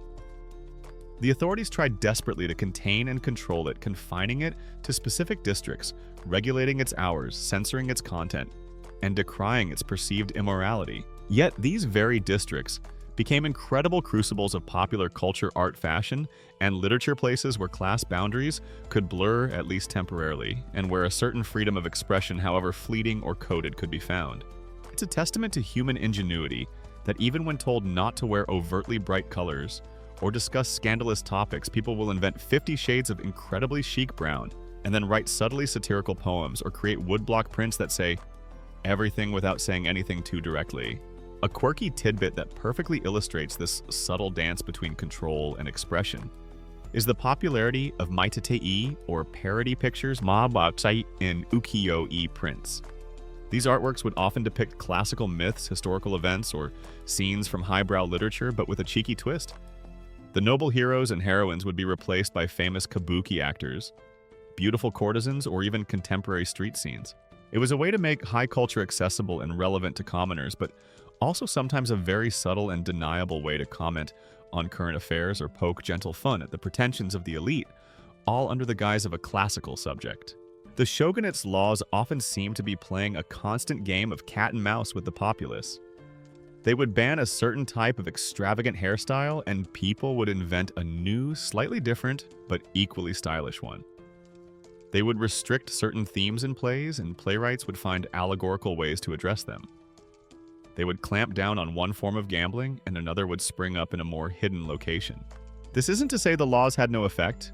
They certainly did, and the punishments for being caught could be severe, as you've learned. But it does highlight the inherent difficulty, the ultimate quirkiness perhaps, of trying to legislate every aspect of human behavior and desire. Historians still argue whether the Edo period's elaborate and often suffocating systems of control ultimately succeeded in creating a deeply conformist and passively obedient society, or if paradoxically the very intensity and pervasiveness of these controls inadvertently fostered a rich counterculture of subtle resistance, irony, sophisticated aesthetics, and alternative value systems that became equally defining, if less official, characteristics of that remarkable era. What seems clear as you look back is that Edo Japan was a place of fascinating contradictions. It was an age of profound peace and stability, but also of rigid control and often harsh punishments. It was a society that prized order and conformity above all, yet it also produced an incredibly vibrant and creative popular culture. The quirks of control were not just in the unusual laws themselves, but in the constant dynamic interplay between the will of the state and the enduring, adaptable, and endlessly resourceful nature of the human spirit that lived within and sometimes just outside its carefully drawn lines. And so, as the final intricate details of Edo Japan's world of order and consequence gently fade from our view, it's time to let the peace of this present moment settle around you. The stories of shoguns and samurai, of merchants and artisans, of strict laws, and surprising human resilience have all played their part in our journey tonight. And now they can recede like lantern light dimming at the end of a long festival. Imagine, if you will, the profound quiet of a traditional Japanese garden after a soft rain. The scent of damp earth and moss hangs in the air. Perhaps a single stone lantern casts a gentle, steady glow, its light reflecting in a still pond. The only sounds might be the distant, occasional drip of water from a bamboo spout, or the almost imperceptible rustle of leaves in a gentle night breeze. The meticulous order of the garden, its carefully placed rocks and sculpted pines, speaks of a deep and abiding peace, a harmony sought and achieved. Allow that sense of calm, that feeling of everything being in its right place, to seep into your own awareness. Let go of any lingering thoughts of rules or repercussions, of social structures or quirky customs. Your exploration is complete for this evening. The only journey that matters now is the effortless drift into slumber. Feel your body grow heavy and relaxed, your mind becoming still and clear like that undisturbed pond reflecting the serene night sky. Let the gentle cadence of your breathing be your guide, each breath drawing you deeper into tranquility, further away from the cares of the waking world, and closer to the restful, restorative embrace of sleep where only the most peaceful dreams await.